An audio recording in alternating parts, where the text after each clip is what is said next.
Hey everyone, Chris here and welcome to my channel. In today's video, I'm here to bring to you my May book haul. So in May, I got a few more physical books than in April, but I did better on my audiobooks and ebooks, so I think it kind of balances out. I think we're right in the same ballpark, so this should be a relatively quick video. So let's jump in. I did not get any ebooks actually in the month of May, but I did get 3 audiobooks. The first is The Martian Contingency. This is the 4th book in the Lady Astronaut series, and I actually follow the author on Instagram, and she gave a sneak peek of her recording some of the audiobook because she does the audio, and it just sounded so cool that I decided to immersion read this book. So when I picked it up, I decided I was going to use one of my credits to get a audiobook for it, and I absolutely loved it. Highly recommend the audiobook if you have the chance to snag it. The second audiobook I got is Dragon Riders of Roar. This is the 4th book in the Roar series, and this follows twins Arthur and Rose, who end up traveling to their make-believe land that they made up as kids, which is actually a real place that they can go to if they crawl through a folding bed in their grandfather's attic. And in this one, they go to a dragon school. And I had a really, really good time with this one. I think the audio is also really well done in this one, and would highly recommend the series if you haven't checked it out. It's just really fun, and who wouldn't love to be able to go to a land they made up as a kid and find out that it is a real land that they actually did create. So I love the concept of the series and would highly recommend it if you are into middle grade or have a little one in your life that you might want to get middle grade books for. And then the last audiobook I got is Kindred Spirits at Harling Hall. And this is the first book in the Ghosts of Rowan Vale series. It says, the first in a delightfully warm, cozy, and romantic new series with a fantasy twist for fans of the BBC series Ghosts. Can Callie give some needy ghosts their happily ever after while making Rowan Vale her forever home? That right there hooked me. I didn't need to know anymore. I have not watched the BBC version of Ghosts, but I have been watching the one that airs in the States. I'm behind, but I've really enjoyed what I've watched of that show. So I haven't read anything else about this book, and I just thought it sounded interesting based on that. So hopefully it does indeed capture those vibes, and I enjoy it as much as I enjoy the show. That's all of my audiobooks. So now let's dive into the physical books I have picked up in the month of May. First up, I got Dream On Ramona Riley by Ashley Herring Blake. This is her newest romance. I really enjoyed the Bright Falls series by Ashley Herring Blake. They're probably my favorite romances I've ever read. I did not love, what's it called? Make the Season Bright? Yes, Make the Season Bright. I did not enjoy that as much, but I'm hoping that this will fall more towards the Bright Fall series and less towards Make the Season Bright. So here's hoping I enjoyed this one. Then I got When the Tides Held the Moon by Vanessa Vita Kelly. This is a book I saw, and it sounded interesting. And then I saw that there was a code for Aardvark, which is similar to Book of the Month. And at the time, you could get your first book for $4. And I went, I think I will try this for $4. So this says, in Coney Island, true love rises to the surface. With lush illustrations and buoyant prose, Vanessa Vita Kelly forges an unforgettable New York fairy tale. Benicio Benny Caldera knows an orphaned Boricua blacksmith in 1910's New York City can't call himself an artist. But the ironwork tank he creates for famed Coney Island playground Luna Park astounds the eccentric sideshow proprietor who commissioned it. He invites Benny to join the show's eclectic cast and share in their shocking secret. The tank will cage their newest exhibit, a live merman stolen from the salty banks of the East River. More than a mythic marvel, Benny soon comes to know the merman Rio as a kindred spirit, wise and more compassionate than any human he's ever met. Despite their different worlds, what begins as a friendship of necessity deepens to love, leading Benny's heart into uncharted waters, where he can no longer ignore the agonizing truth of Rio's captivity, and his own. Releasing Rio could mean losing his found family, his new home, and his soulmate forever. Yet Benny's courageous choice may just reveal a love strong enough to free them both. Like I said, I thought this sounded interesting. It is not my usual cup of tea, but it did intrigue me, and I figured for $4, it was worth giving a shot to. Then, also from Aardvark, I got The Tainted Cup and A Drop of Corruption. So these are the Aardvark special editions of the book, and they have like the printed hardcover, and I just thought that they were cool. Although they do have the Aardvark mark, so if you're not into that, then maybe skip these. but they were $9.99 each, and I just could not resist. This is a book that a lot of people have loved. I read it and gave it 4 stars, and I can tell you a lot of the details have already faded. And I said I read it at a weird time. Like, my headspace was weird, and I felt like I would enjoy it more, and had always planned to reread it before I read book 2. And then when I saw I could get it for $9.99 and I could get the newest book for $9.99, I said I absolutely have to do that. This one also has the printed hardcover. It just has the Aardvark logo on it, and I did not really care about that.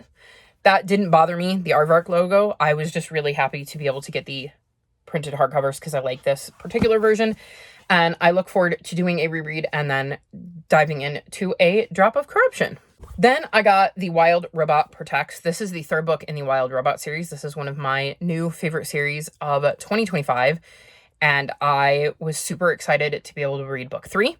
I did not enjoy it as much as the first 2, but I still absolutely adored it and look forward to being able to easily pick this up for whenever it is I do a reread down the line. Then I got Scanner and the Unicorn Thieves 1 through 4 in paperback with these really, really cool sprayed edges. And I'm like super stoked to have them. I actually own all 4 hardcovers, but they don't really match. I think these 2 might have sprayed edges and this one doesn't.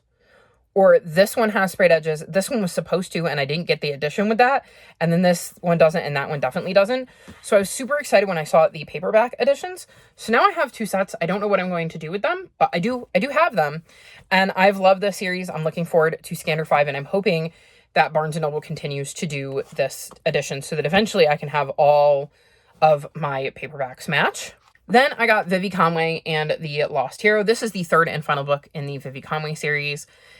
This is another favorite series of mine. This follows Vivi, who ends up pulling a sword from Lake, and it is the sword you're thinking of, the Sword from the Stone. And we have a lot of Arthurian legends and myths in here. Vivi is autistic, and I love having our hero be neurodivergent. I think it's really, really cool. There is so much rep throughout the series. You can see just the diversity in looking at the characters on the cover. We have Vivi, who's autistic and has 2 moms. We have a Black main character. We have an Asian main character who's missing part of an arm. This character is autistic and has Ehlers-Danlos syndrome, hence her being in a wheelchair. This character uses they, them pronouns. This character also has 2 dads, and these 2 are cousins, so they have 2 uncles. So there's just so much representation in this series, and I think it's really amazing and refreshing to see such a diverse cast of characters.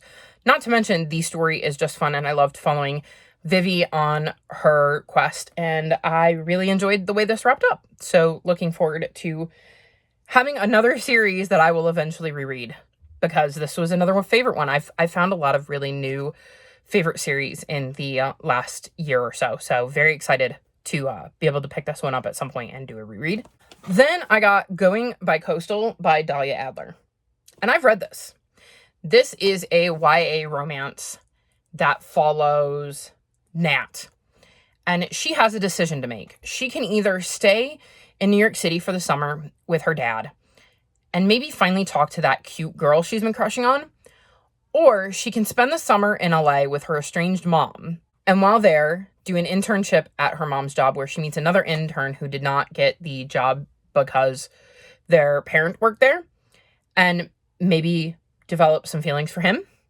And the fun thing is you see both summers. So you will go back and forth between chapters where you see what would happen if Nat chooses to stay in New York with her dad, and then you see what would happen if Nat chooses to go to LA with her mom. And I thought it was extremely well done. I felt invested in both storylines and seeing some of the similarities in the two and how some things would have kind of played out in similar manners, if not exact. And I was curious throughout the entire book how it would end. And let me tell you, I love how Dahlia Adler chose to end this book. I loved it. I gave it 5 stars. This is one of the few romances you will ever see me give 5 stars to, I think, because it's not something I usually give to romances. So I would highly, highly recommend this one. And this one 100% will reread at some point. So when I saw that the paperback edition was available for pre-order, I decided I was going to snag it. Then I got Lou and Ren's Guide to Geozoology, and this is a graphic novel. And this follows Lou, who dreams of being a great adventurer, just like her Amma. As a world-renowned geozoologist, Amma has traveled far and wide, researching unique animals like dreamy cloud jellies, enormous sunfish, and playful moss goats. There's nothing Lou loves more than reading Amma's letters about her adventures, even if Amma writes only in Silian, a language Lou and her mom struggle to read. But when the letters suddenly stop, Lou and Mom become worried. So when a nearby town needs a geozoologist, Lou jumps at the chance to go on a journey to find her Amma, who would surely respond to that call. With the help of Ren, an old friend turned new travel buddy, Lou charts a course to follow in her Amma's footsteps. But along the way, Lou discovers that relationships can be complex, not only among the geofauna, but also among people, including Amma and even Ren, both of whom may be more complicated than Lou previously thought. I just thought this sounded really interesting, and I thought the idea of having a geozoology book that is going to focus on geozoology would be really cool to be brought to life via a graphic novel. So I thought that the format of this book was really, really interesting. So I'm looking forward to checking this out and seeing what I think of the art style and how it's brought to life, and of course the story itself. Then I snagged Athlete is a Gender, True Stories of LGBTQ plus people in sports. And it was edited by Catherine Locke and Nicole Melleby. And I want to know more. I think books like these are important. The moment I heard that this was a book that existed, I wanted it, so I pre-ordered it. And at some point, I will get to read all about queer people in sports and the roles that they had. I'm very, very excited for this one, and I look forward to getting to read all of these authors' stories as they talk about their experiences with sports. Then I got the Busybody Book Club by Freya Sampson. And I believe Freya Sampson wrote another book. Yes, The Lost Ticket, that I absolutely loved. So I have no idea what this one's about, but I really, really love The Lost Ticket, so I thought I would snag this one. Having recently moved from London to a small corner seaside village, Nova Davies started a book club at the community center to bring the locals together, but so far, it's a disaster. The 5 members disagree on everything. To make matters worse, a significant sum of money is stolen during one of the meetings, putting the much-loved community center at risk. Suspicion for the theft falls on book club member Michael, especially when he disappears and a dead body turns up at his house. But the other members have their own theories. Agatha Christie superfan Phyllis is determined to prove that Michael's been framed. Romance reader Arthur believes there's a mystery woman involved, and teenage sci-fi fan Ash thinks dark forces are at play. While trying to locate Michael, solve the murder, and recover the stolen money, they all have their own secrets to protect.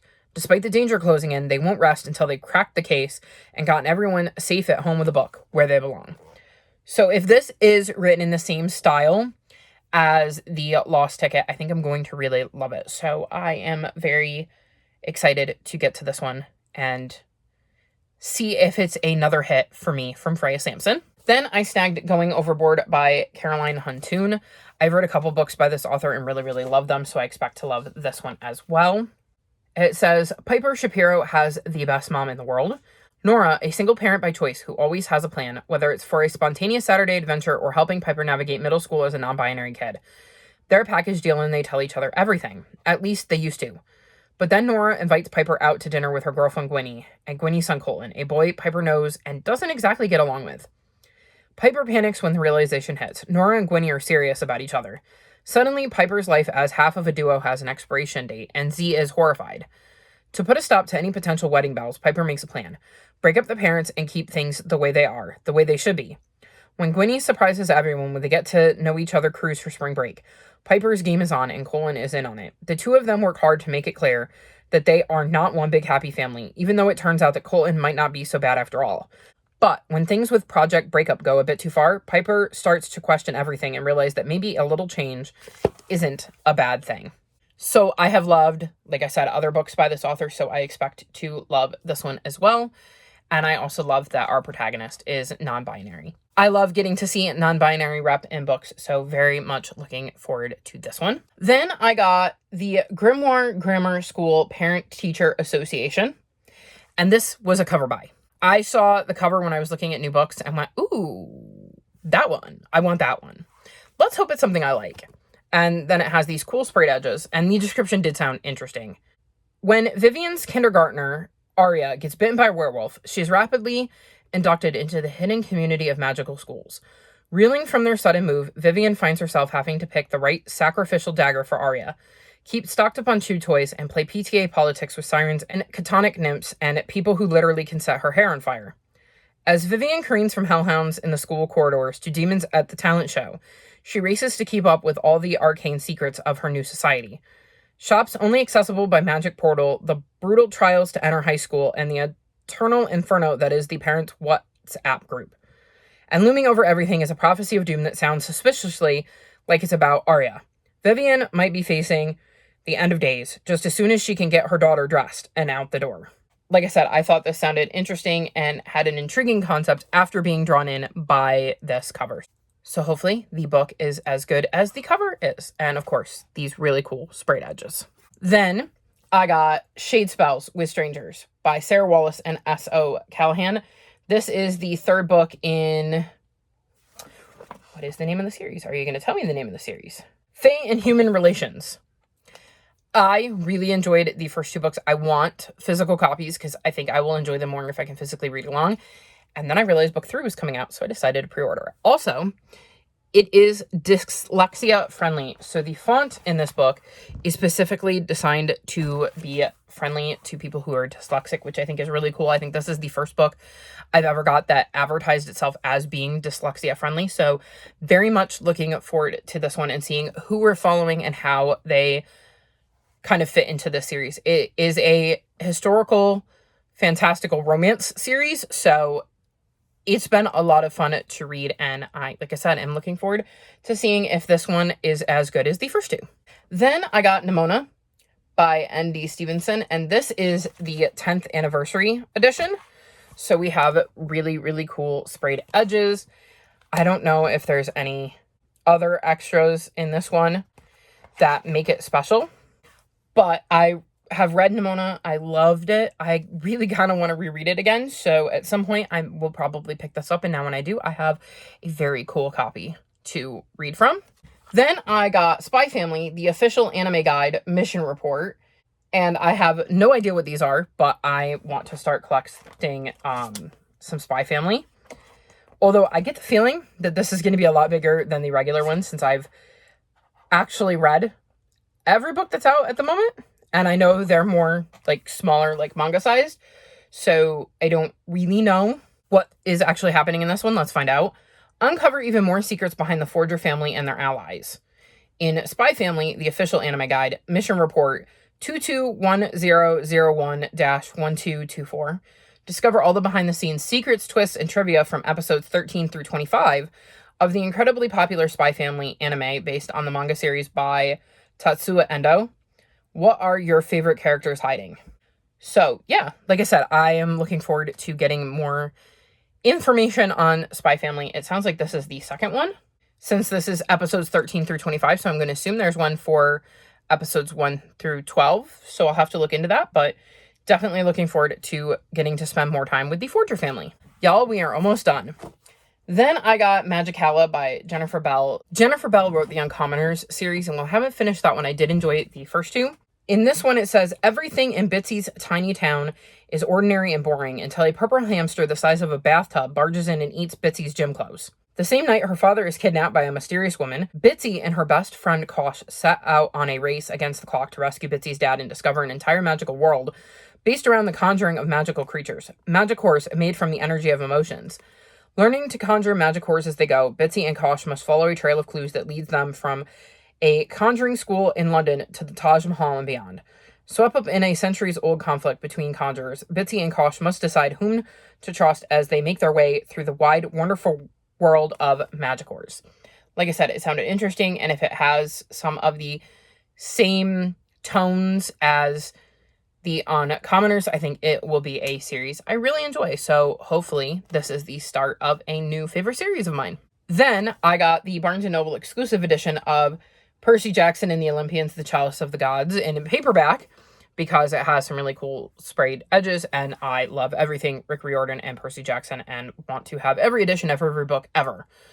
So even though I have the hardcover, I now have the paperback. So at some point I will actually add it to my shelves. I really need to reorganize my shelves, But when I do, I will now have a second copy of this, because who doesn't need multiple copies of the same book?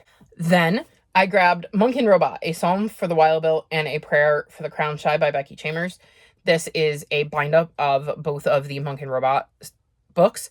I absolutely adore this series. It is 1000% a series I'm going to reread, and I think it's really cool to kind of have them in the same bind-up. I'm curious. Let me see how the transition works between the two. Oh, cool. So you have like the last page and you immediately go in. There's no muss and fuss in between the two books, so you can kind of read it as one continuous story, which is really cool. And I thought that the cover really does capture the vibes of the book. So if you're wondering what the vibes of the book are, this is it. Highly, highly recommend the series. Then another book I've read is The One and Only Ruby. This is the third book in the One and Only series. I am slowly collecting them in paperback. I own The One and Only I Live In and The One and Only Bob. So now I own The One and Only Ruby, which just leaves me with The One and Only Family to collect.